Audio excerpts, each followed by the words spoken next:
Hello there. Welcome to another edition of Leading Edge, a weekly resource to support your leadership journey as we seek to raise effective godly leaders. Now, the last 2 weeks, we've been looking at the series, The Magic of a Great Team. Now, the first part of the series, we discussed the principles of effective team selection.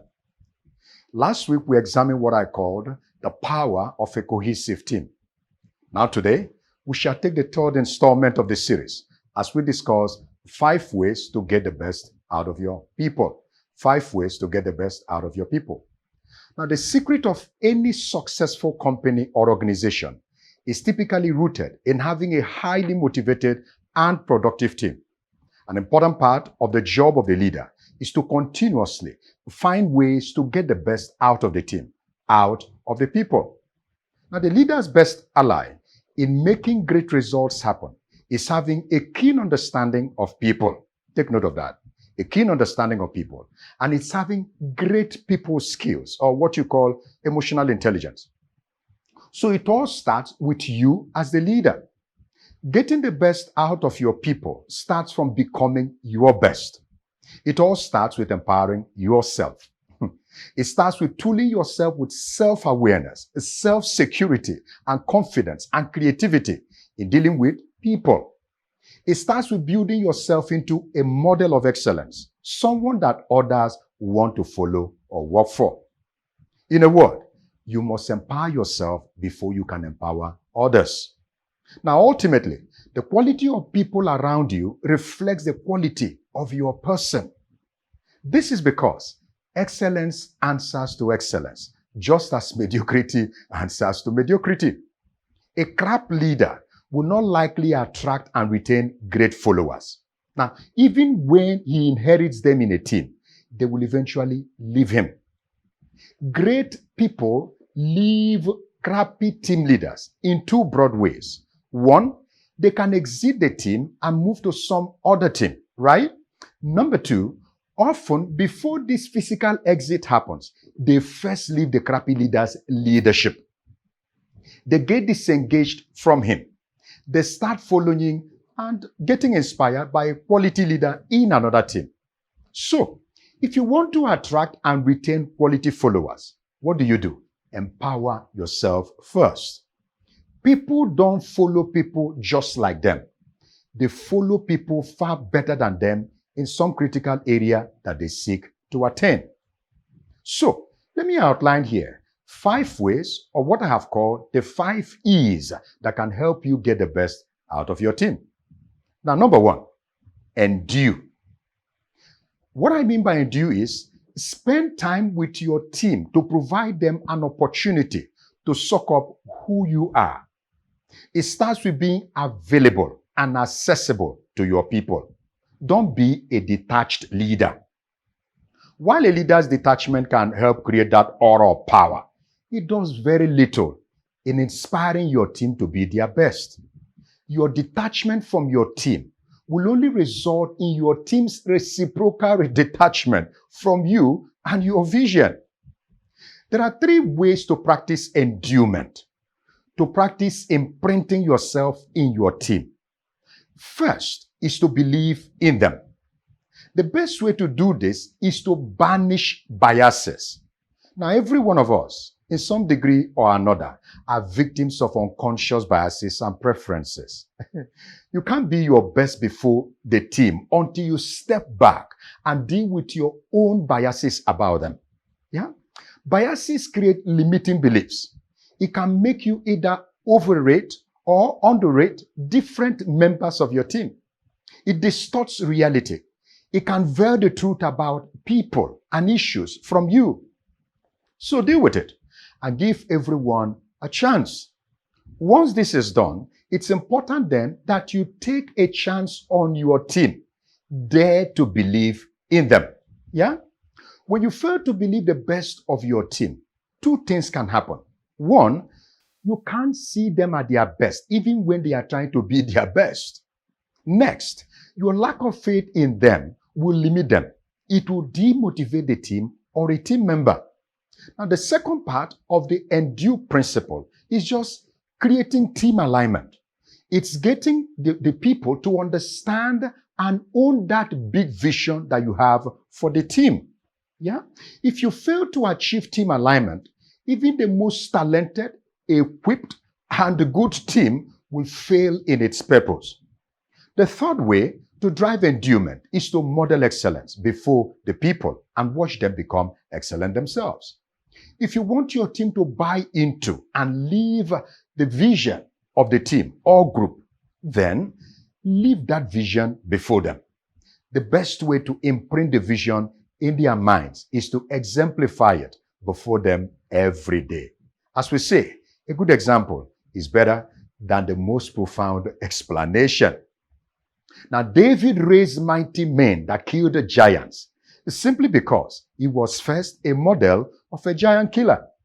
Now, one of the great marks that you are deeply impacting your people is that they are reflecting your principles. They are reflecting your words, sometimes even your styles in their own personal journey.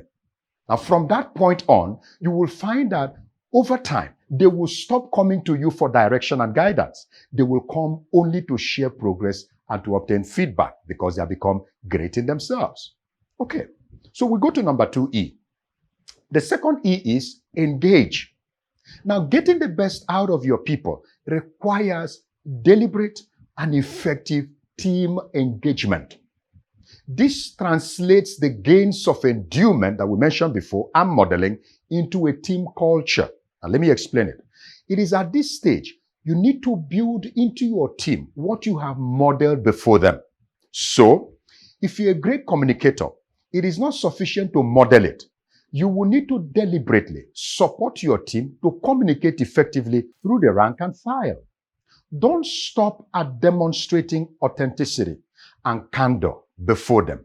Encourage and support them to do the same among themselves. If you are hardworking and productive, let them learn how to make that happen, regardless of challenges. Put another way, be your best before your people, then do your best for them. How? By showing them how to be their best too. That was the Jesus model. Now, Dr. Luke, who wrote the book of Acts of the Apostles in the Bible, talks about what Jesus began to do and to teach. The model then is simple. First, you show, then you say. First, you do, then you teach. Now, there are some things they will learn from you, some they will learn from others. So generally, create an environment for ongoing learning and engagements. Learning must never stop in your team. The learning that prepares them for the future makes them relevant to the organization in an ongoing basis. And this will be of benefit both to them and to the organization. The other part to engagement is leveraging the power of listening. Effective listening is a critical discipline for leaders. That's the way you uncover any missing blocks. The third critical pillar of engagement is to create an environment that enables your team to be themselves and to do their best. You should not only teach them, they should have the freedom to be themselves, to share their views, to teach where necessary. This is the way you give your people the freedom to act. Only engaged people act with freedom, not fear. A fear-filled environment stifles thinking, critical and creative thinking. See, a fearful person cannot think. Or if he does, he cannot think well. The freedom to act releases the creative energies of your people. Create an environment, therefore, where your people know that they matter, that their opinions matter, that they can think and act freely. Then you will see productivity surge. Now, the third E, it is empower. Now, while the hallmark of engagement is the freedom to act, empowerment is giving your people the authority to act. Now, what am I saying here? Give power to your people. Delegate where possible. That's what great leaders do. Only insecure leaders want things to start and end with them.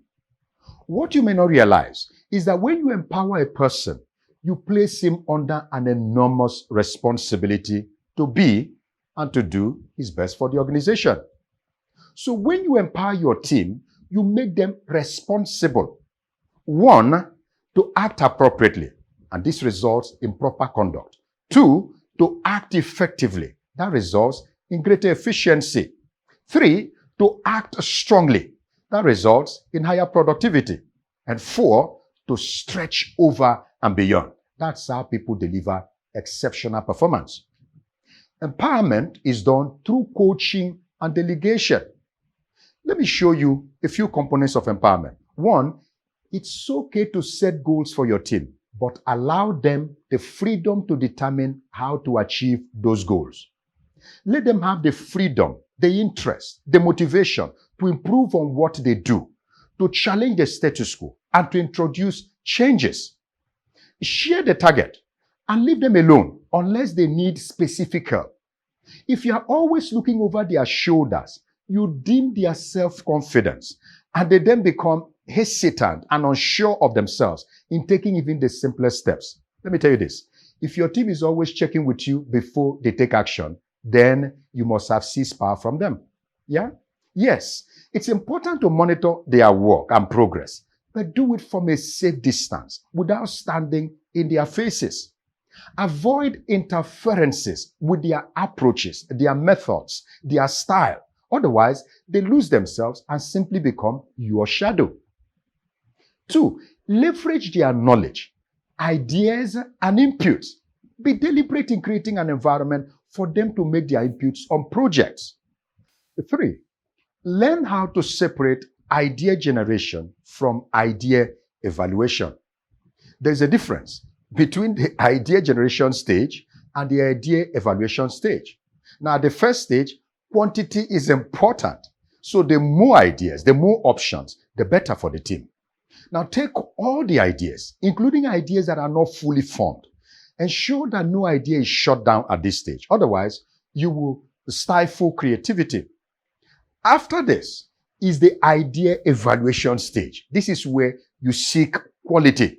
You select, you screen, you modify, and whatever else you will need to do. So some ideas will obviously be discarded here, and it will be clear why they were discarded. So no one gets hurt eventually, right? What am I saying? Take all the ideas. You can screen them later.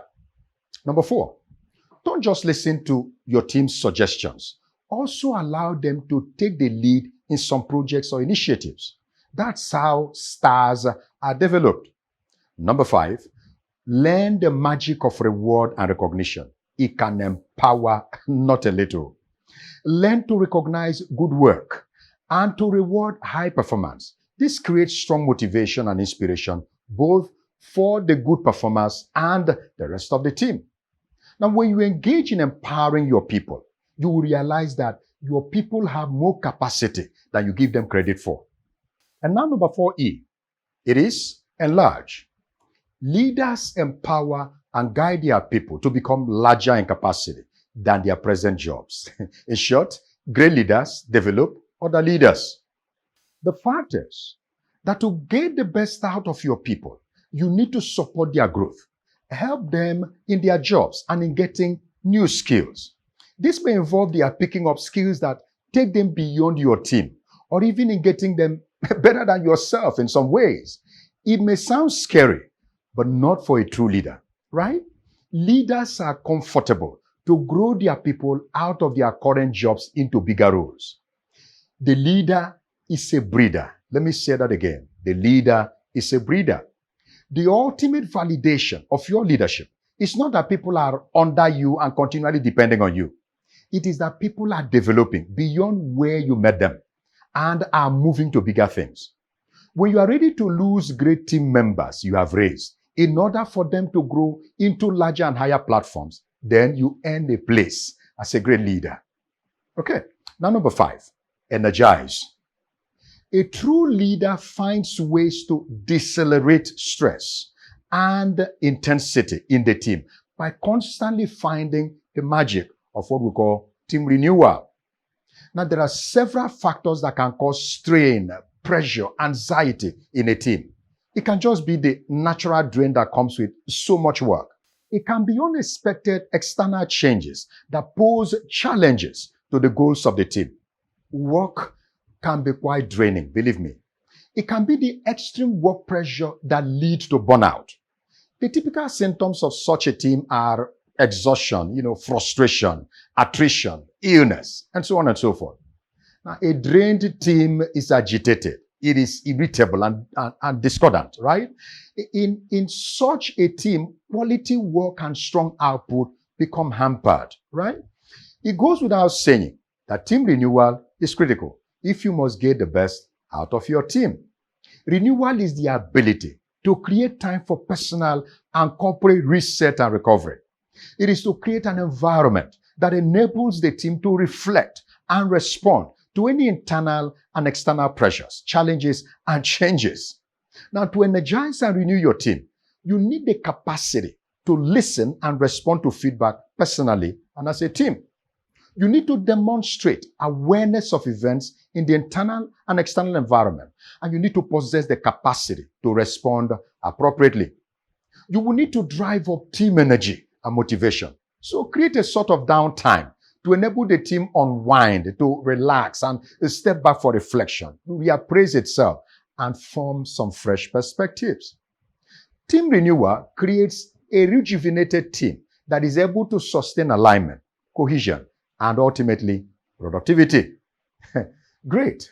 So today, we have walked through these 5 E's or ways of getting the best out of your team. Now, as we close, let me remind you that the most productive teams are teams where people are allowed to be themselves and are empowered to do their best. An A team, an empowered team, will challenge your thinking. They will challenge long-held assumptions and ways of doing things. They will come up with fresh models and radical alternatives, which can help deliver the organization's growth and aspirations.